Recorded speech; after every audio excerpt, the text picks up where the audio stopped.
Anyway, when we talk about visual attention, we know that in general, we can only be aware of a small portion of the information that's coming at us.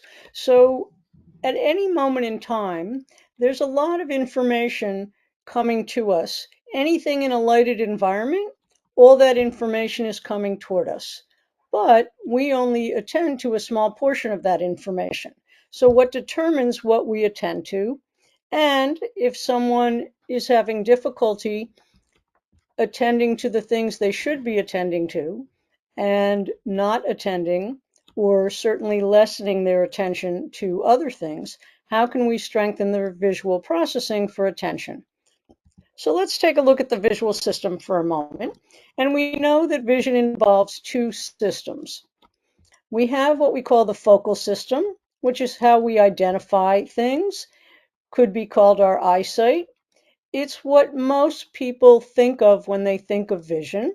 They think of us being able to see things, to see them clearly, but that's only one piece of how we use vision actively. And the other aspect of the visual system, which gets a lot less attention, is what's called the ambient visual system. It's the way that we localize things in space. It has to do with the speed that we can process information, and it has to do with how we can orient in space. So when we talk about actual visual factors, we look at a few things that make up the visual processing. One is, how do we fixate on things? How do we track with our eyes? How do we locate the next thing we want to look at?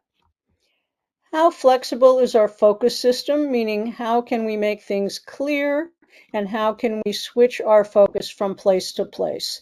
So if I'm looking at a book, I need to make the print clear. If I then need to look at the TV across the room, I want that to be clear, and then I want to be able to bring my eyes back and make the book clear again. And the other is how we team our eyes together. It definitely makes a big difference to be able to use both of our eyes and not just one or one at a time, in the sense that we get a better spatial sense of the world. We are able to process information often more quickly, and we can make judgments faster. So if you have these skills at a level that's considered normal or even above what we might consider average or normal, they lead to our being able to sustain attention over time and fast processing speed. So when I say attention over time, part of that is because often in a typical vision examination, you're asked to do things for a very limited amount of time. Or you may be asked to do something once that in real life you need to sustain over and over and over again. And if you can't do that, then it may look good when you're sitting in the doctor's chair, but it's not going to be very useful in your everyday life. So let's take a look at the visual system for just a moment. And basically, not all that many years ago, they identified that there are really two streams of information coming from the back of the brain, where when light enters the eye, it goes to the occipital cortex, or the visual area of the brain. And from there, there's a stream called the ventral stream, and that's the one most of us know. It's where we put together the pieces that make up what we're looking at so we can identify it. So it may be shapes, it may be words, it may be color, it may be a root, it may be a face, but it is all the parts of something that make it what it is.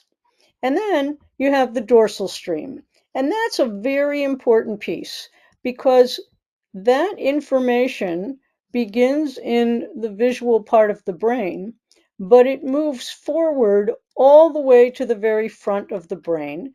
And in the process, it connects with motion, with attention, with planning. It connects with our motor system, so our arms and our legs and the rest of our body. It connects to an area directly related to vision called the frontal eye fields, and ultimately ends up in prefrontal cortex, which is where executive planning takes place. So vision has quite a role in executive function, in visual memory, in working memory, because of the dorsal stream. And in fact, in today's world, a lot of children who are considered visually impaired actually don't necessarily have traditional eyesight issues. What they have is a problem somewhere in that dorsal stream that makes it so that they are presented with information, but they can't necessarily make complete sense of the information. So I don't know how many of you have ever heard of what are called Skeffington's four circles, or Skeffington circles for visual perception. But Dr. Skeffington, who's known as the father of behavioral optometry, developed this four-circle model. And I will show it to you in a moment. And it illustrates a lot of key areas that help us understand the overall visual processing as opposed to just eyesight. So that when we think of that model, it really can help us determine where a patient is in their vision development and what it is about their diagnosis that may have nothing to do with poor eyesight. The vast majority of children that I saw all the years that I practiced had excellent eyesight, but often not very good visual processing. Oh, just went back to the other part again. Hang on one sec. I'm going to have to go out and come back in. I don't know why it's doing that, but I will be right back. Okay, good. Now I'm going to not touch anything here that's going to make it change. So now we're going to look at the circles. So when we do that, there are essentially four parts. And the parts are, first, on the bottom left, anti-gravity. And some people think of that as just being able to sit up and stand and deal with the effects of gravity on our system. We know that there's a tremendous input from the cerebellar system, but it's certainly a piece of what we need to have working well in order to use vision effectively. And then if we go clockwise around the circle, we have what's sometimes called centering. And it's basically related to our visual attention and the ability to use the two eyes together.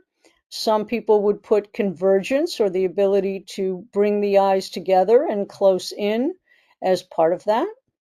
Then we come to identification, which I relate to two things. One is acuity, meaning how well do we see at a distance, and 20/20, which we're all used to hearing about, really just talks about how we see at a distance, not necessarily at near. But the other aspect of this is that focus flexibility and the ability to make things clear, keep things clear, and switch that clarity as needed. And then the fourth part is a part of this four circles that I had a long time really understanding well.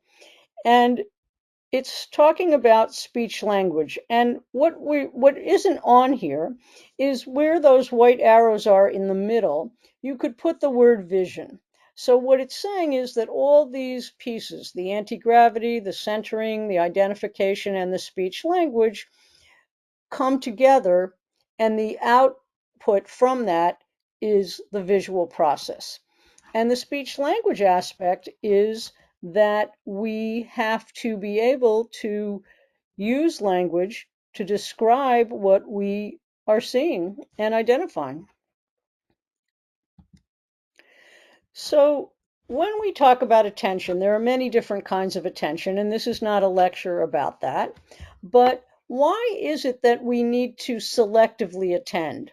Why can't we just let all the information come in and somehow we'll figure out how to use it all? Well, that would be next to impossible, because our conscious experience certainly has a limited capacity, and we can really only attend to one thing at a time. Anyone who tells you they can multitask well, we're certainly finding in this day and age, with everyone's attention being called in different directions, that it's having some negative effects. And when we attend to something, we know what we are looking at, and that information may help us decide where do we need to move our eyes next. But if all we had was our eyesight and not those other skills and abilities that we've been talking about, we would not know where to go next with our eyes. And when we perceive a scene, it's a combination of attention, of eye movements, and even memory. So this is a picture that's been out for many, many, many years. It's called The Unexpected Visitor. And what they did was they put an eye tracker on someone so that they could see what the scan path, meaning how did they move their eyes to look at the scene and determine what was going on. And so I'm going to show that in the next slide. And you can see here that sometimes someone might just move their eyes all around and they don't really have any directed way of doing it. Sometimes they might just look at the people's clothing to determine what is going on in the scene. Sometimes they might look just more at the faces to see the ages of the people, because that might tell them something. Sometimes, excuse me, they may move their eyes around in a way that they're going to remember the positions of the people and the objects in the room.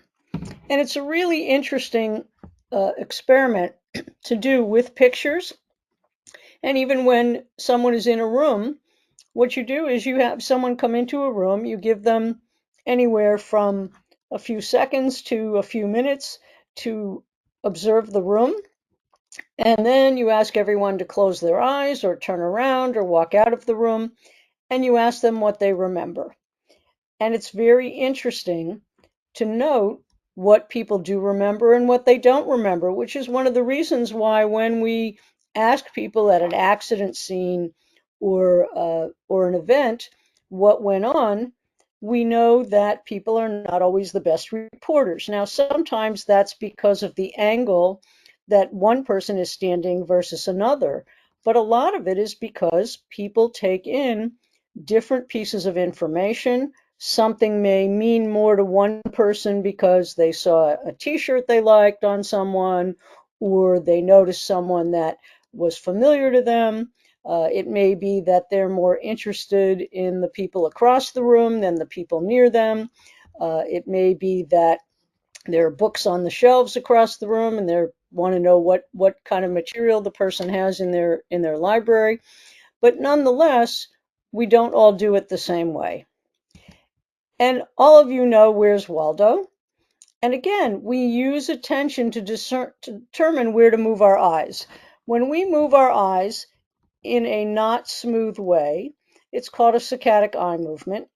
And what is it that you do when you look at this picture if you know that you're looking for Waldo? The first thing you do is you're going to observe that there are lots of colors here. And you know that Waldo has red and white stripes. But it could be that other things have red and white stripes that aren't Waldo. But also, as soon as you look, you're probably saying, okay, I don't have to pay attention to the yellow and I don't have to pay attention to the blue. And yes, there's a lot of white area there, but if it looks kind of flat, it's probably not Waldo because Waldo's going to be standing up. And then you'll notice that there are several places on the picture where there is someone wearing some striped cloth, but it's not Waldo. It tends to be on the lower half of their body and it's not on the upper half, or it's kind of striped. And pretty soon you're trying to move your eyes all around. Now, sometimes, interestingly, instead of moving your eyes quickly in the normal direction, let's say like when we read from left to right, then what happens is everything is a little more familiar, and so you don't pick it out as easily. I find sometimes when I look at pictures like this, I like to move my eyes up and down. And the reason is because that's a less familiar pattern, and I'm less likely to be stuck on the things that are more familiar to me and just be looking for what's more likely to be Waldo. But it's a fun game for kids, just like hidden pictures in a highlights magazine or other things like that.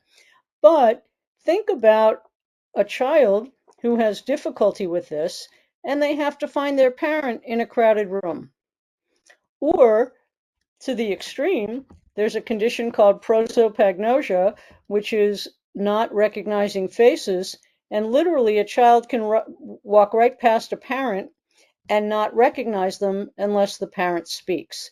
It's also there as an adult, and they may meet someone one day and see them again the next day and not know that they had met them the day before. So it can be pretty debilitating. So again, we use this spotlight of attention or this spatial attention. We kind of highlight everything in a particular location, looking for, in this case, the stripes. It certainly is easier if they stand out more. So for example, if I have a red line in the middle of a bunch of green lines, that red line is going to be easy to see. But if I have a combination of, let's say, vertical and horizontal green lines and vertical and horizontal red lines, but I only have one vertical red one, and I say find the vertical red one, that's going to be more challenging. And again, you're saying, okay, where are the horizontal red stripy things until you can find Waldo? So when we're looking at all this, one of the things we want to talk about is this spotlight of attention, or this spatial attention, our ability to direct our attention to a particular region of space. And we can do it voluntarily, like I say, oh, can you look to your left or can you look to your right? Or it can be involuntary, because any kind of motion or flashing or a sound or some kind of sudden change in our environment always makes us turn and look. So I always tell someone, because the visual system initially is more sensitive to motion than it is to detail, that if you raise your hand in a classroom and you want to be recognized, wave your hand a little bit. Don't just hold it there, because that motion is likely to get the attention of whoever's at the front of the room, more so than your hand straight up in the air along with 10 other people. The other thing that helps us to look is some kind of feature that the object has. So, for example, does something have a particular color, like we just talked about with Waldo? Does it have a certain orientation? Are we looking for something that's vertical or horizontal or larger or smaller? Also, if things are moving, if everything's moving to the right and one object is moving to the left, maybe that's the thing that we're supposed to be looking at or looking for. So all these things have to come together, and we have to make these decisions in very, very short periods of time. So I want to show you a video here, and hopefully some of you have not seen it ever before. But I want you to think about what it's asking, and then I'll ask some questions, or the video actually asks some questions at the end. This is a test of selective attention. Count how many times the players wearing white pass the basketball.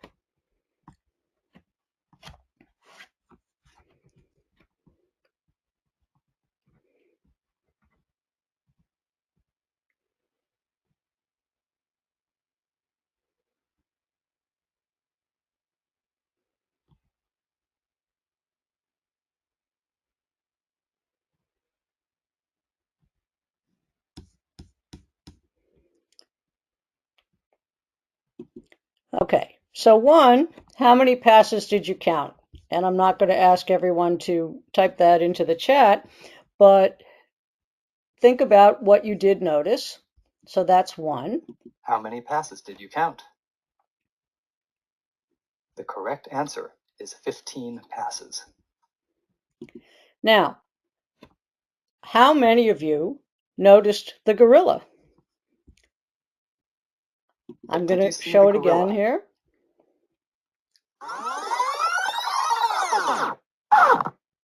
So as you were watching the players in white and counting the passes of the ball, how many of you noticed that gorilla walking across the center of the action? This video is from research by Daniel Simons and Christopher Chabris and is... So it turns out that this is a pretty famous experiment. There's actually a book called The Invisible Gorilla, and it talks about how we selectively attend, and that there are times when the vast majority of people watching this video will not have noticed that gorilla. And the reason is they're very concentrated on looking at the players in white and how many times they're passing the ball, and they're sort of like not noticing anything else.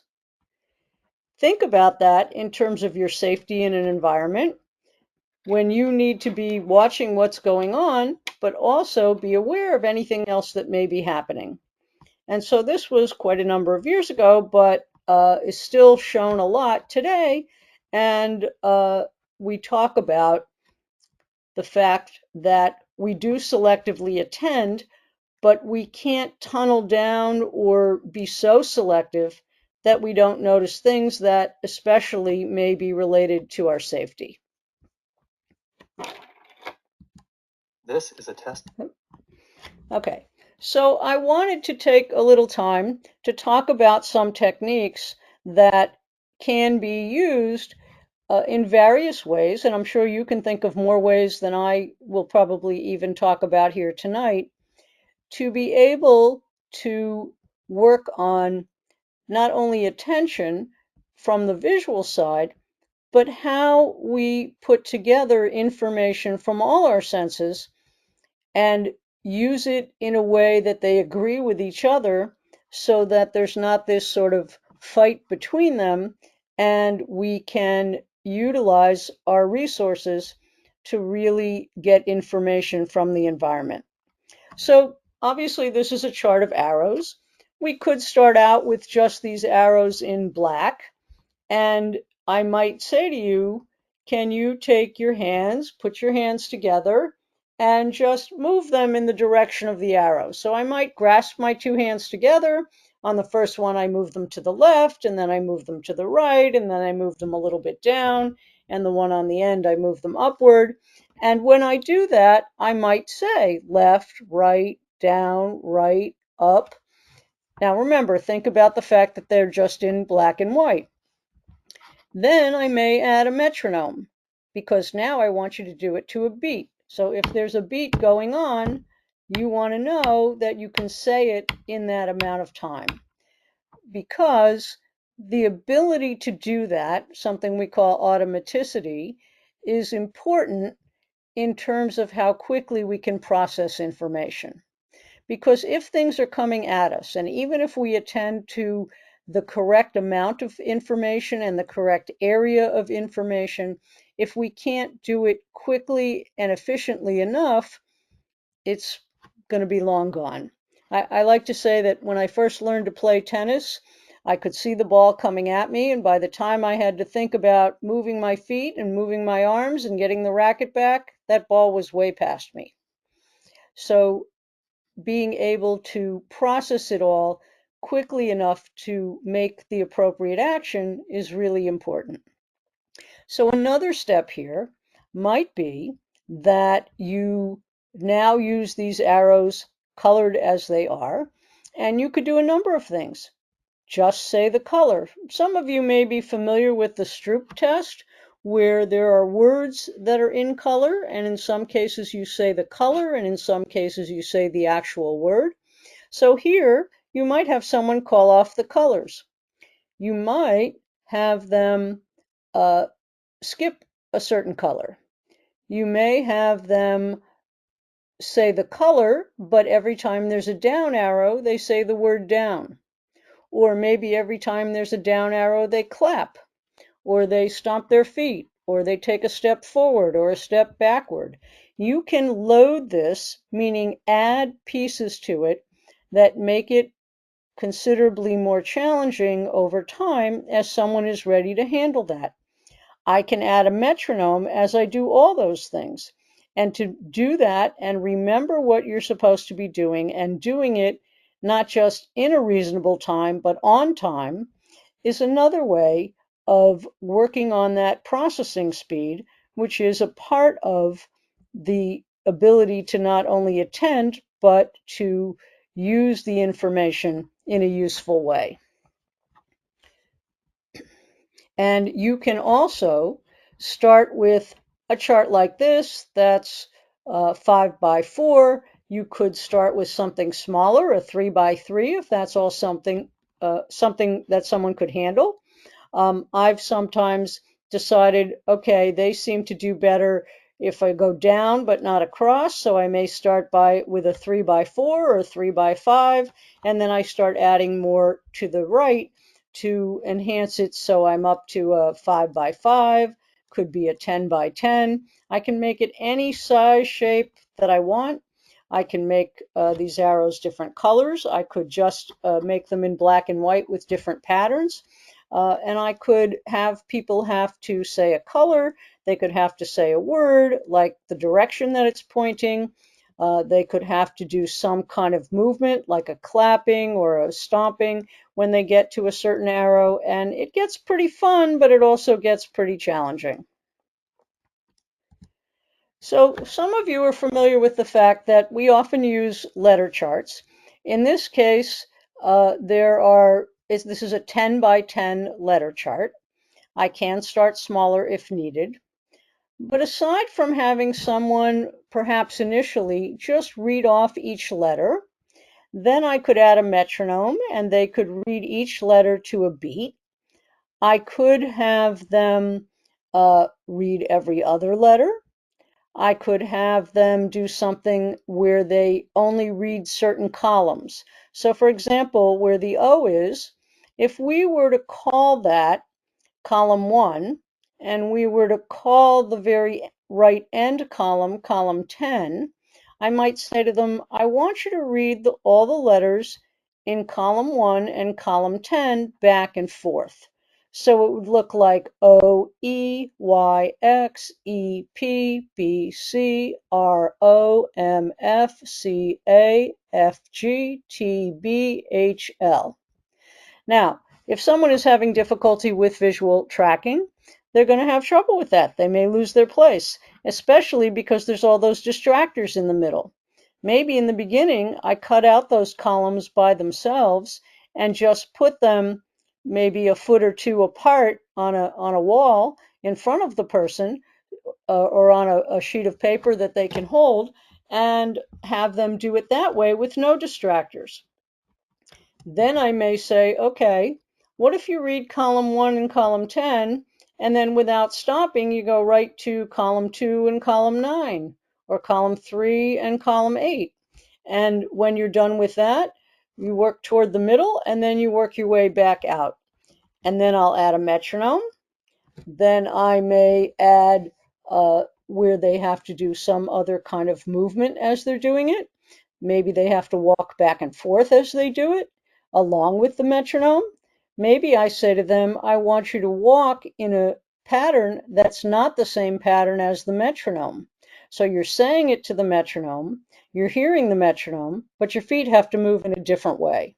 So there's lots of levels that you can use simple charts like this, and you will certainly want to start where someone can start. You always want to give them an activity that is a little bit challenging but not overly frustrating. You want to be able to have them feel like there's some reward. And yet I used to tell children all the time that if they didn't make some mistakes, I wasn't really challenging them appropriately. because we really do learn from mistakes. We don't learn as much when we can do it easily all the time. So if they're making some mistakes, it's a good place to be, but not so many that it's overly frustrating. And then you try to work with someone to whatever the highest level is. Some of those levels that I mentioned probably sound pretty intense, and they are. But if I have an athlete who really wants to be faster and better on the field, I'm going to challenge them in a lot of those ways. I may have them standing on a balance board. I may have them standing on one foot. I may be saying things in their ear that are different than the letters on the chart so that they are distracted from that, but also can keep their focus and their concentration. I wouldn't do that to an 8-year-old, but I certainly would do that if someone were trying to perform at a very, very high level visually. So here's another one that can be very fun. This was developed by an optometrist named Cliff Fukushima in California. And what he said was, okay, if we have listed on this wheel the +2 and then a category 2 and then a -1 and a category 1, what if we start with a number 2 in our mind? Okay? And we might start in the category 1. And for the categories, we may choose them ahead of time. So let's say we choose animals and fruit. So I have the number 2 in my mind. I start in that top left quadrant, and I might say dog. And then I have to remember that the number was 2, and so when I get to the next one where it says +2, because we're going clockwise, I now have to say 4. And then in category 2, I have to remember we said fruit, and I might say apple, and then I have to say 3 because it's -1. And then I get to category 1 again, and uh-oh, did I say dog? Did I say cat? What did I say? Oh, I said dog, or I'm pretty sure that's what I said. Now I'm going to say cat. Then I'm going to have to remember that I was at 3, and now the number is going to become 5. And you just keep going around like that. And you certainly can do it up to a certain number that you get to in terms of addition and subtraction. You could get to do it for a set amount of time. You could decide that the person is just going to do it until they're just too tired to keep going and make an error. You could also play it like a baseball game. Okay, the first time I make an error, that's 1 out. And then I try it again. We'll switch up the categories and switch out the first number that I'm starting with in my mind and do it again. And when I make an error, that's 2 outs. And you see how many times can you get around before you get an out or before you reach 3 outs. And it's fun. It's extremely challenging. And it's an activity that could be done anywhere, any place, anytime, because you don't even really need this circle on a card or a piece of paper. You could just imagine it in your mind. So just as a little break here, if you've seen this picture before, you certainly can't let anyone else know what it is. But I always show this picture and I say, you know, most of us looking at this probably have pretty good eyesight. And can we tell what it is?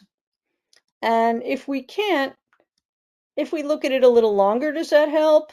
If we move our eyes around it, does it help?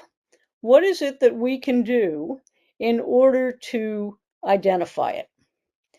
And I would say that 99% of the time, if I have a room with maybe 30 people in it, maybe 2 or 3 people figure it out and everyone else can't.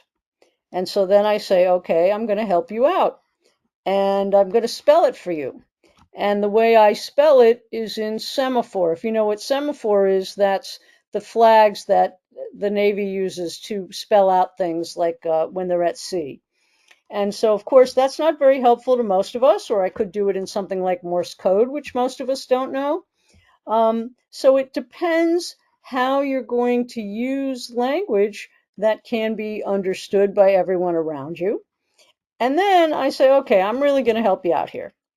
And what I do is I show you this. And people go, oh, wow, I didn't notice that.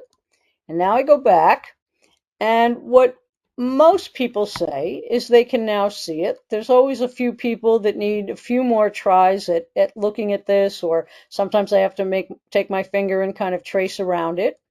But what you'll notice is that even though this is a two-dimensional picture, that once you recognize that that is the head of the cow and the side view of the body of the cow, it has a whole three-dimensional quality to it that it didn't have before. The fence looks further back, the ears might look a little darker, the nose sticks out a little more. You now notice the eyes on either side of the head. And I will tell you, if you've seen this once, I could show it to you 10 years from now, and you'll probably notice it right away again. But what it's showing us is that even if we have good eyesight, that doesn't guarantee that we're going to be able to pick out the sort of the details from the background, that we're going to be able to figure out what it is we should be paying attention to and what it is we have to kind of leave off the table so that we can identify the important piece that's in front of us.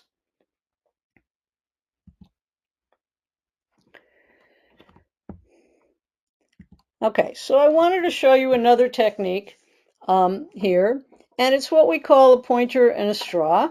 And I don't know if you are able to see me here with the slides up, but I have in front of me a drinking straw.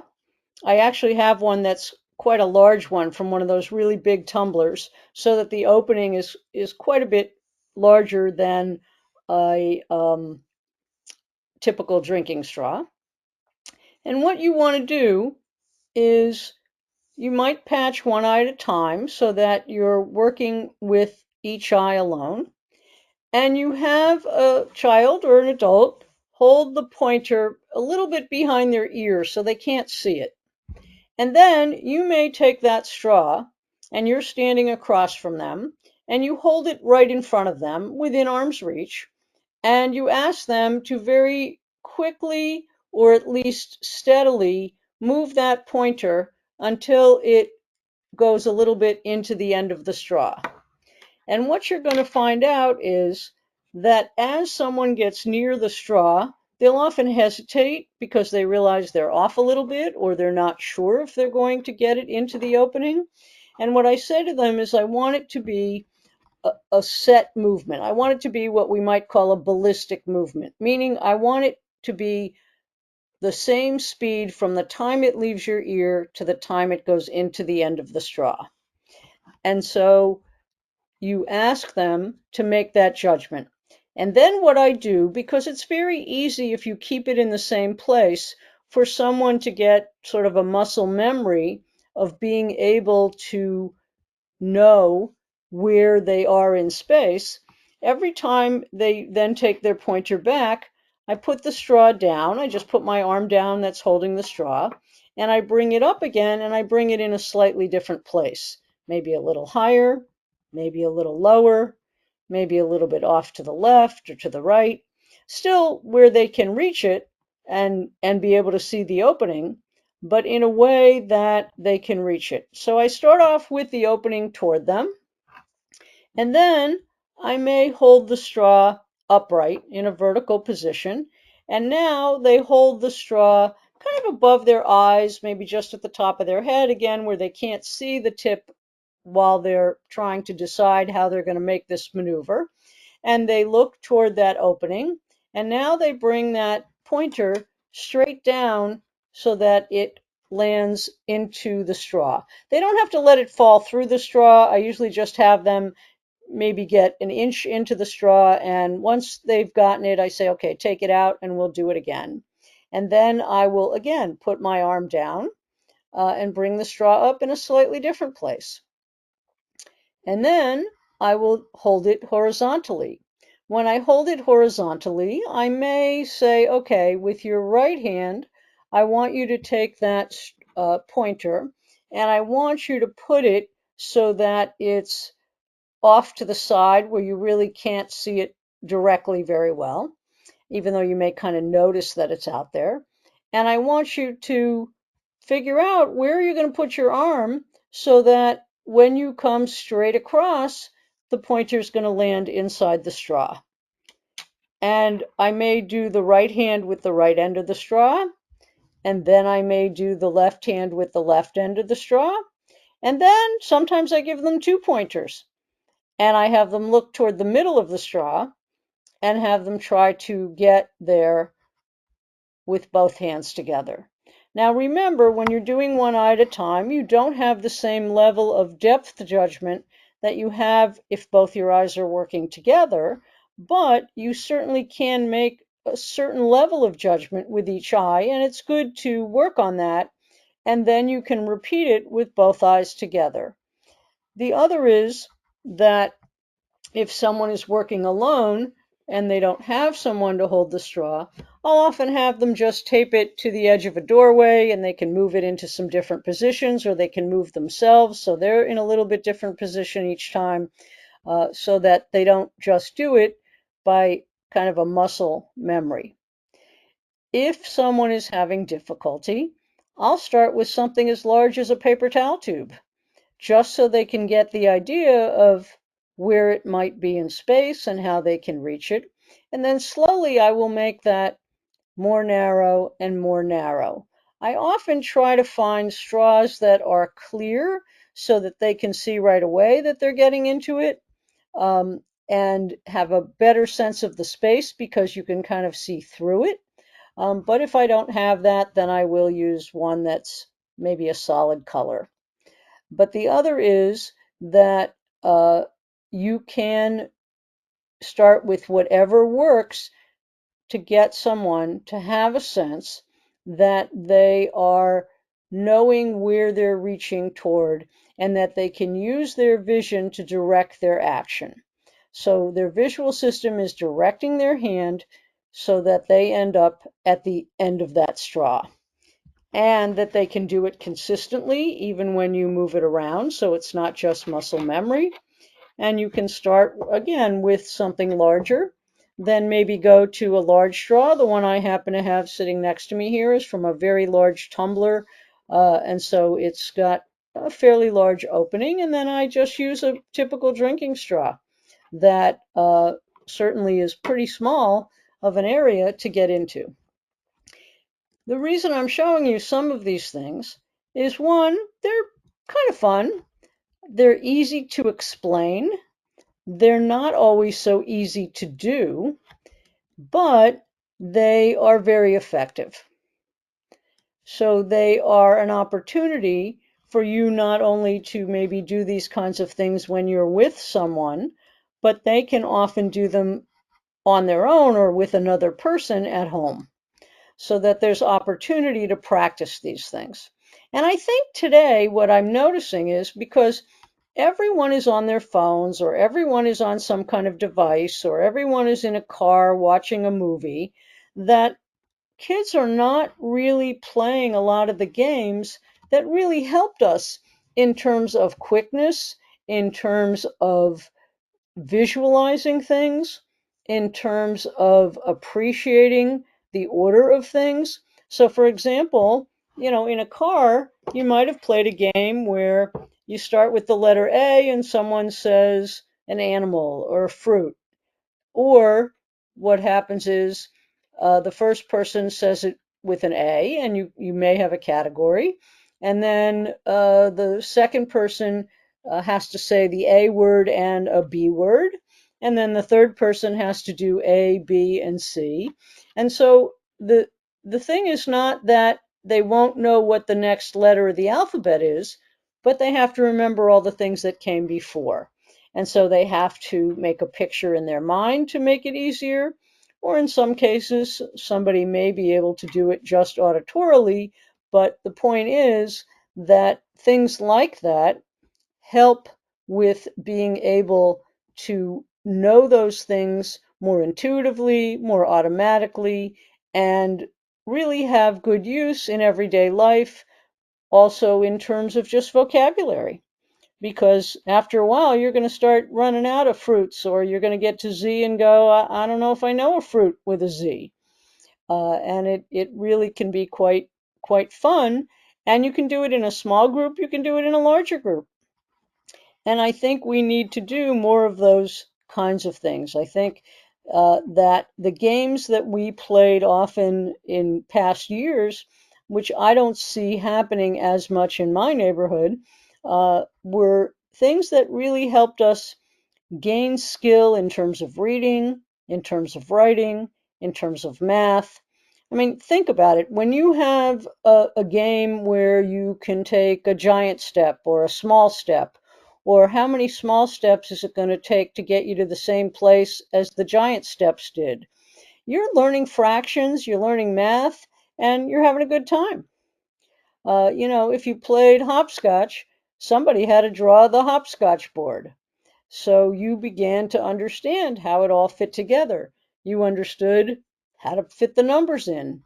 You began to understand space in that if you took a beanbag or a small stone and you tried to throw it to the number 3 and it ended up somewhere at the top of the board, oops, I guess that's not so far away and I can't throw it that hard. And so you really developed a lot of sense of space and time and subjects that you later study in school in a way that was gamified. Today they talk a lot about gamification.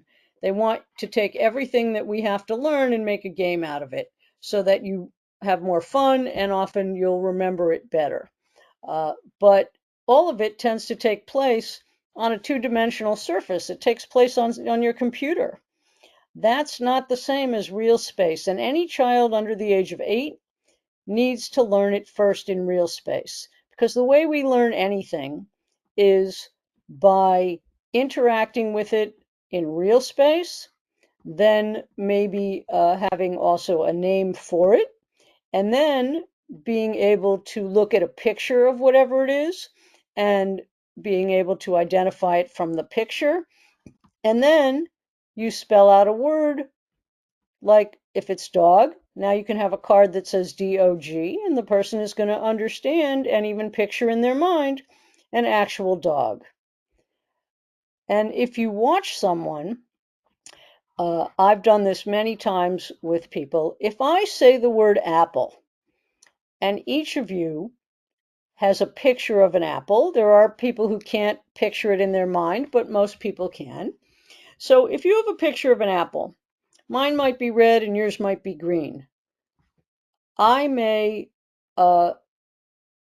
think that mine is kind of sweet and maybe yours is a little more sour. If I say that word apple, because you interacted with it in real space and real time once upon a time, you now have a sense of its size, its shape, its texture, and its taste, and it's not even in the room. But you cannot have that if you didn't have the experience with it in real life.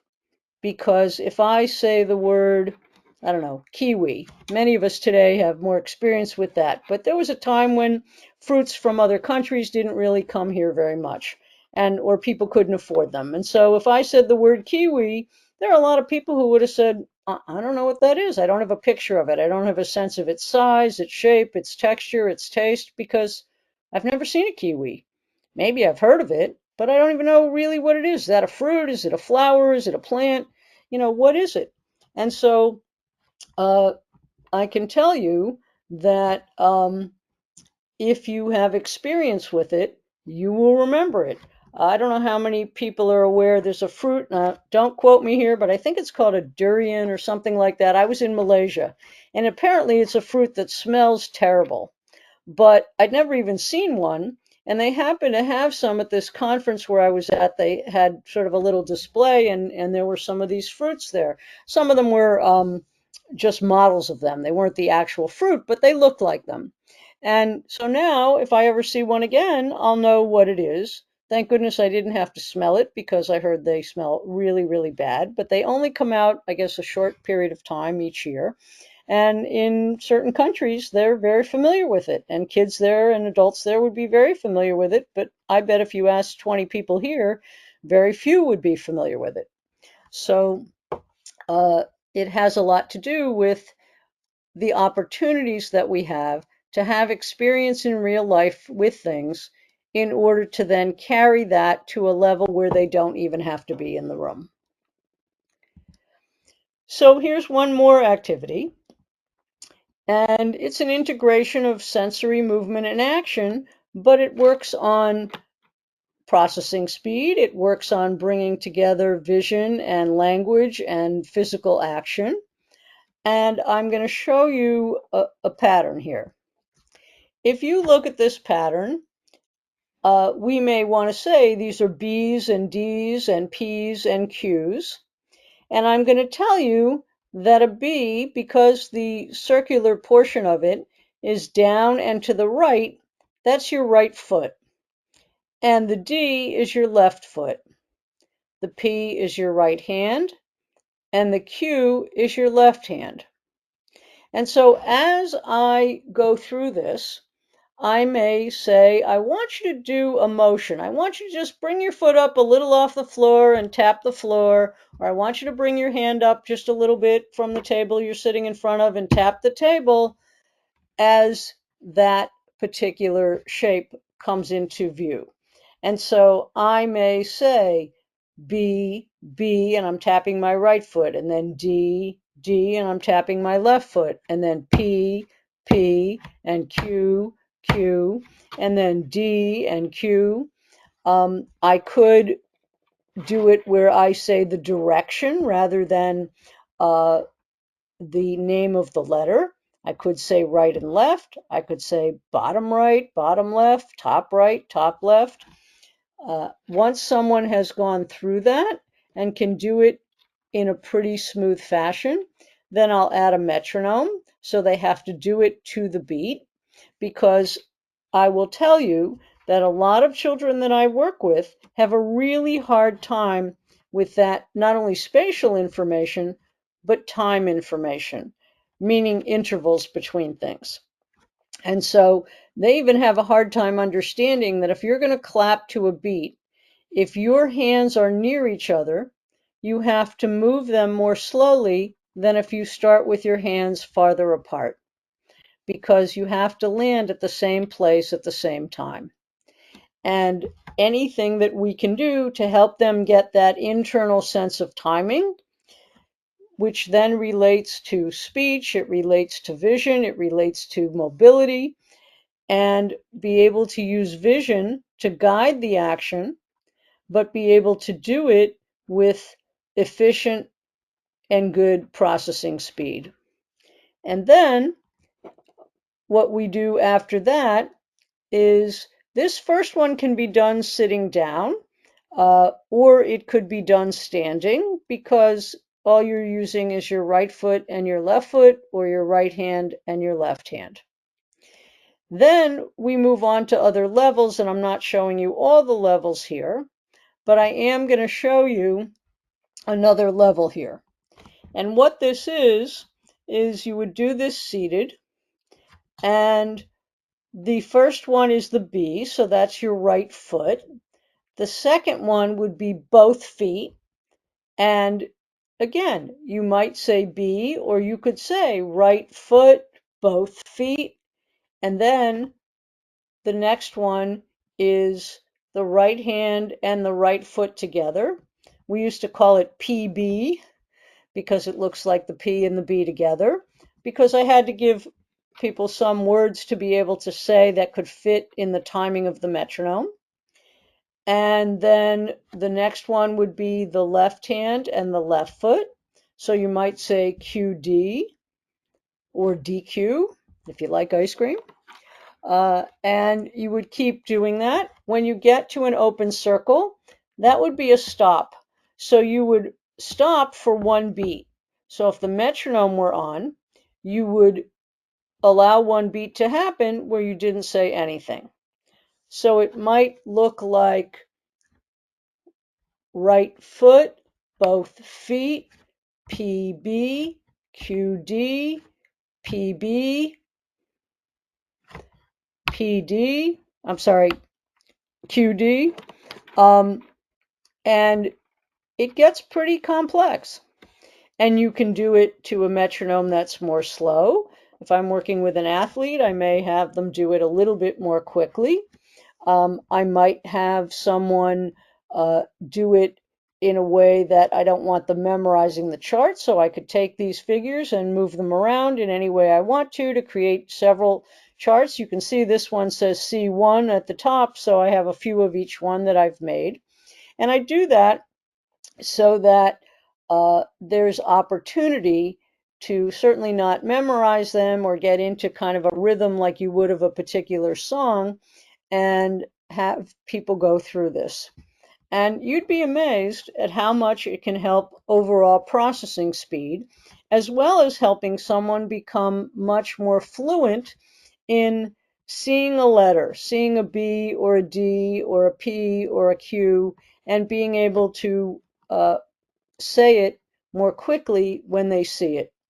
It does get a little easier for those letters when we go to cursive writing or in certain kinds of script, because there are more differences between them. But in the early years and in the kind of fonts that are generally used, it's not so easy to tell the difference.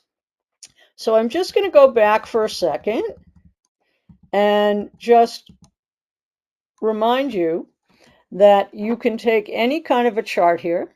You could start with the arrows in black and white. You could do up to as many arrows as you would want.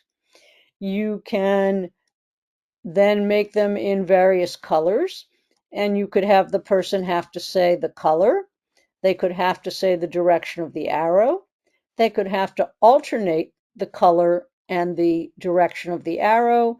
They could only have to say the direction of the arrow for the down arrows, and everything else they say the color. You can mix this up in any number of combinations that you want. When you have a letter chart, you can have someone just reading the letters across line by line. Imagine that if you're having some difficulty with your visual tracking, that just to read 10 letters across and line to line to line, by the time you get in the middle there, you may find that you have difficulty. Another technique, which I didn't mention earlier, that I sometimes do, is I'll often have them start with the letter A that's kind of in the center there. So it would be the fifth column, and the usually I start with the sixth letter down, which is the A. And what I do is I say that's the landing pad. And I'm going to call off ways for you to move your eyes so that we're going to spell words. And I'm not going to let you write the letters down. You're going to have to remember them as you get to them. So I may do something simple like, can you move your eyes 2 steps up? And they'd come to a T. And then I'd say, can you move your eyes 2 steps up and 1 step to the right? And they would come to the letter O. And then I might say, can you go 1 step up and 2 steps to the right? And they would come to the letter P, and now it's top. I'll often start with the child's name if it's not too long a name, because they kind of like that when you do it.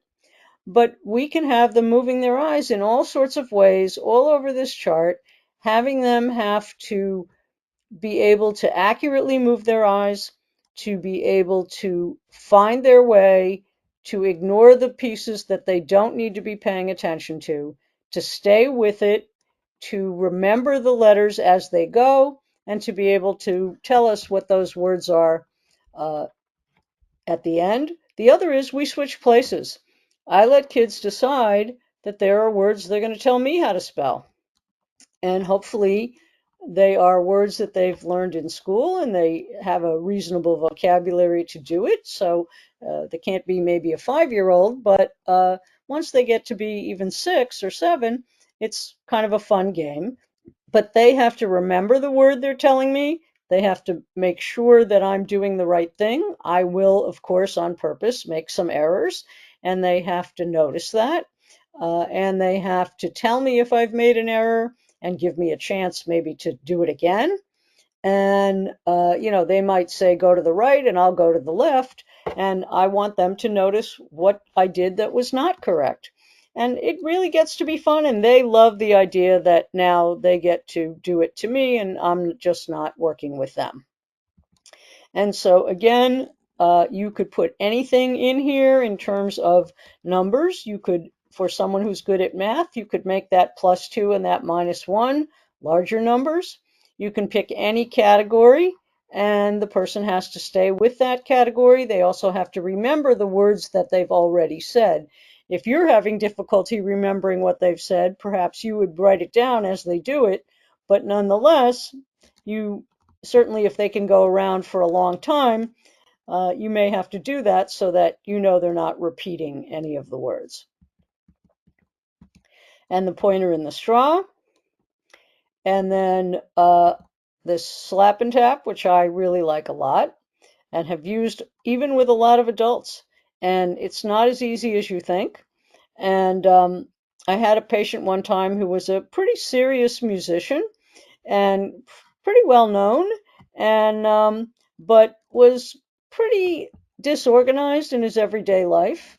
And when he did this activity, when he got done after a week or two, he said, I think I'm organizing myself a bit better in my daily life. So it can have an effect at all ages. So I want to leave time for questions because I know there's quite a few people on the webinar. So I'm going to say thank you and tell you that this is my contact information, and we can leave time for questions. So I can end the show so you can see me, I believe. Yeah, you just have to share your camera there, Cathy, if you want to be seen. Yep, I know. I got to turn that on and turn this on. There we go. It's coming. It's just spinning away. Working memory and mostly cognitive activity. So there comes the camera finally. So there's a couple of things. One is it has a visual component in the sense that if you have someone looking at it, they are moving their eyes clockwise or counterclockwise, however you decide to do it. But we know that the highest level of vision is visualization. It is not only being able to picture things, but keeping more than one picture in our minds. So one of the things that can happen with that is you can play it anywhere. You might not even have a grid that someone can look at, but what you're working on is that visualization and that visual memory, because once they've said the category or once they've done the math problem, they have to remember where they are and keep that. If you're in the circle where it says -1 and you're at 4 and now you say, okay, it's 3, now I'm going to go and say a category. Then I go to the next one and it says +2. I have to remember that I was at 3. I mean, there's a lot of working memory, a lot of executive function, a lot of planning and processing that's going on there. And the visual system is a big piece of that. It doesn't have to actively involve seeing to be a visual task. Perfect. Okay, the next question coming in is, can you explain a diagnosis that using the pointer and straw would benefit from? Say if the child has convergence insufficiency, won't this be very challenging with one eye occluded? How does it benefit them? Actually, if someone has a convergence issue in that they can't team their two eyes together easily up close, doing it one eye at a time may be easier than doing it with both eyes together, depending how close the straw is to them. And usually it's got to be within arm's reach, which is, in a child might only be at most a couple feet. But it's not the first activity I would do with someone, but it is something that I can bring in along the way, and it helps them to have a spatial sense. We can talk about how quickly they can do it. They have to understand time and space in the sense of doing it in an active motion so that they're not stopping before they get to the end. This was the big straw that I had in front of me, came from some big tumbler. And you can see the end of it has a pretty big opening.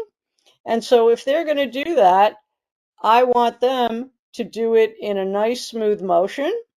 Or if I'm holding it toward them, they have to put it behind their ear, look at it, and go straight down to it without missing, as I just did. Uh, so they would be looking at it and trying to get that pointer right in. And you can see that I've missed it here by doing that when I was doing it, partly because I took my eyes away from it, but it's not as easy as it looks. And it gives them a spatial sense. There's a sense of timing.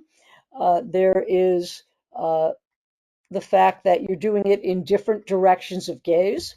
And so you're really challenging the system in a lot of ways. Again, I like to have activities. It doesn't mean that I don't have lots of instruments in my office or had a lot of instruments in my office that I could do many, many things with. But to have simple activities that someone could also carry out at home was very important. So they had to be easy to explain, easy to do, but yet have a challenge to them, or where we could add levels to them. Perfect. Yeah, we just actually had a couple more people ask about that straw activity and needing to have it one more time. And I think you just did it, but maybe if you want to quickly recap. So remember, someone else is holding the straw, not me, and I'm holding the pointer, okay? And if you have it horizontally like this, I put the straw out where I can't really see it. I might notice it's there. I feel it, but I'm looking more at the end of the straw and trying to guide it so it goes right into the end of the straw. And once it does, I don't have them go way in. They just go a little bit in the beginning. In fact, if I want them to do it quickly, I just have them do it, take it away. Now I put it down, I pick it up again, maybe in a slightly different position, a little closer to them, a little further away, a little higher, a little lower. And again, they have to do it. They put the straw out to the side. If it's this way facing them, they're going to put it behind their ear and they're going to go straight into it, wherever it is. It might be higher, lower, a little left, a little right, but I want to keep it moving. So each time I show it to them, I then put it down and I pick it up in a different place. And I put it down and I pick it up in a different place so that they're not doing it just by muscle memory. It's really simple. And when they get good at it, we hold it out and we have 2 pointers, one in each hand, and they have to come in at the same time and get into the end of that straw. Usually by having them, I don't want them making their eyes go back and forth between the ends of the straw. I want them looking at the middle of the straw, being aware of the ends of the straw and trying to do it that way. Very good. Okay, I will leave that questions box open for just another minute or so. And while we're doing that, I am just going to show my screen so we can talk about the next webinar coming up. Sure. Questions. Don't hesitate to ask. Whatever you ask will be honored in the sense that it may seem simple to you, but I'm sure everyone is thinking some of the same things and can really learn from whatever it is you want to ask. For sure. Okay, so the next question coming in. Yeah. Yeah, the next question coming in is resources for finding a behavioral optometrist. So the best resources for finding someone is what used to be called the College of Optometrists in Vision Development, or COVD. They're now called OVDRA, but they are still using the website covd.org. They just changed their name because it now includes rehabilitation, but they have a doctor locator.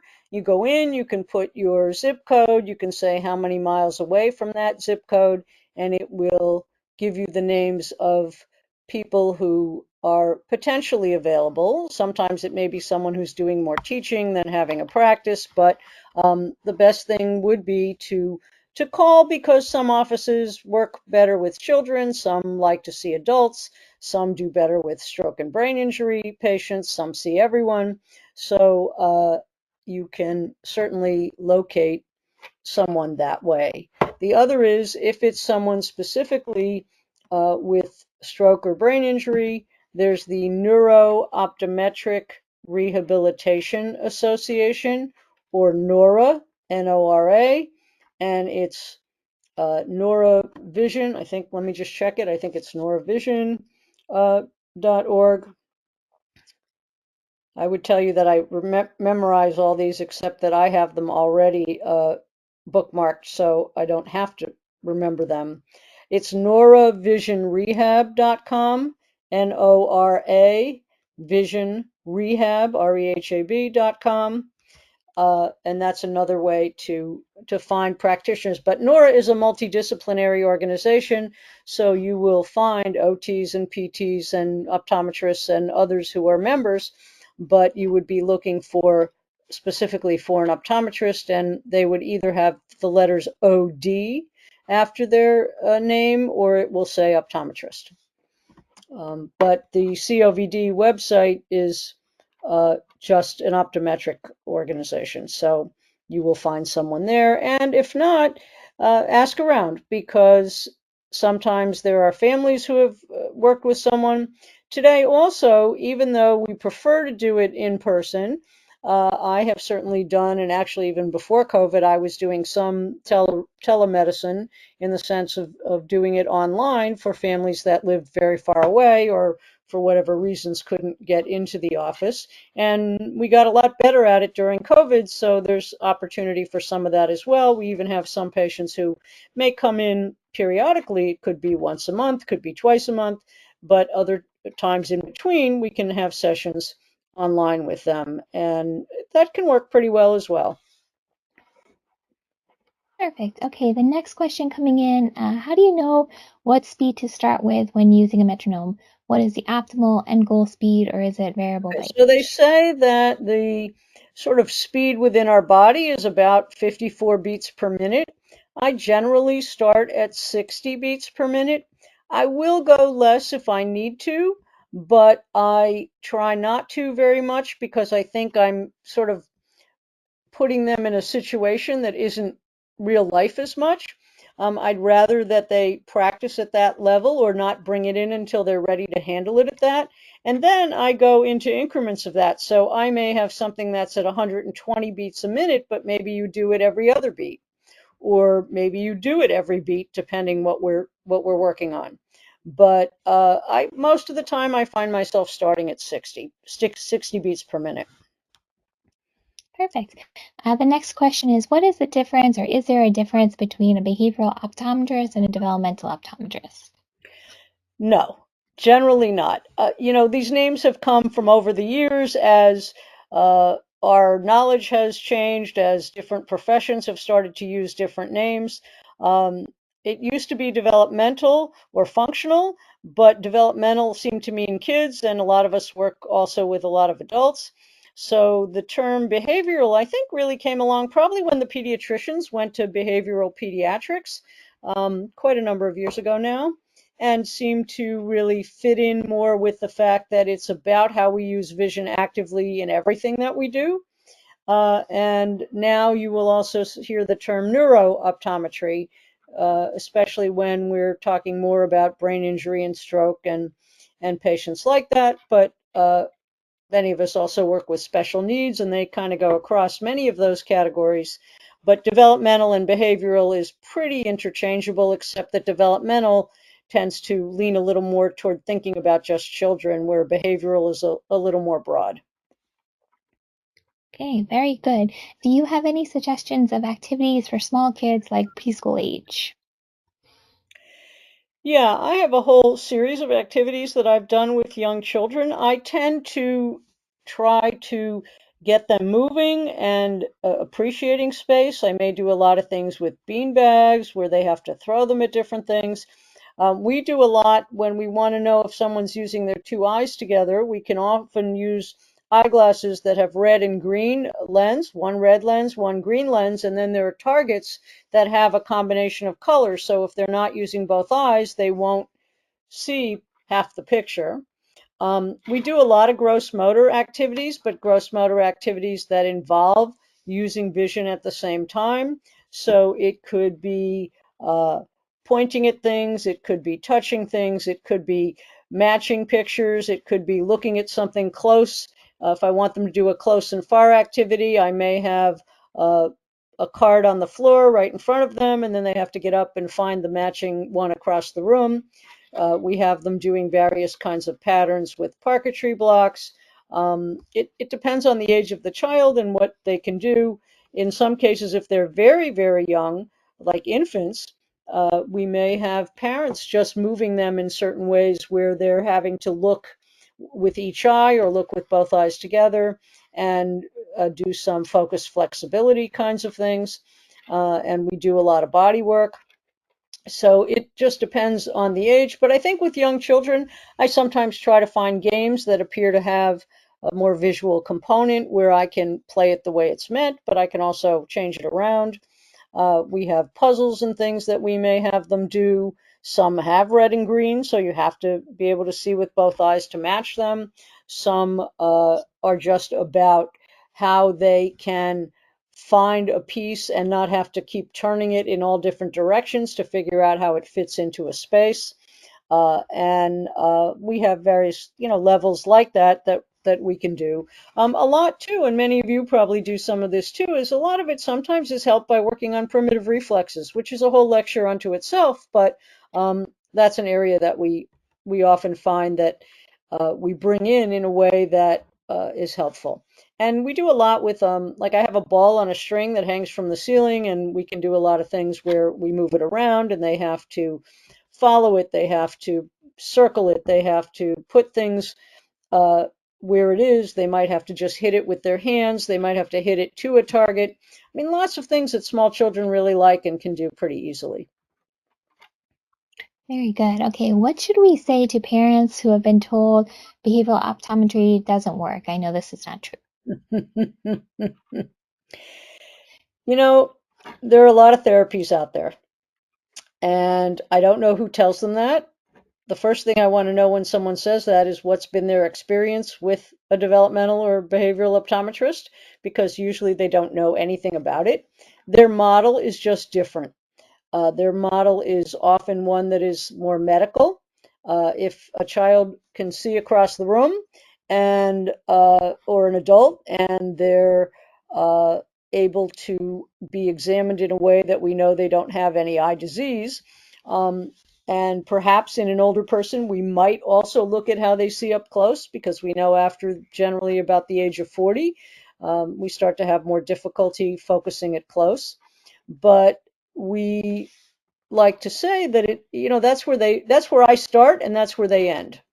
So I think that it's a little like, I think, how occupational therapy was looked at one time, and maybe even physical therapy.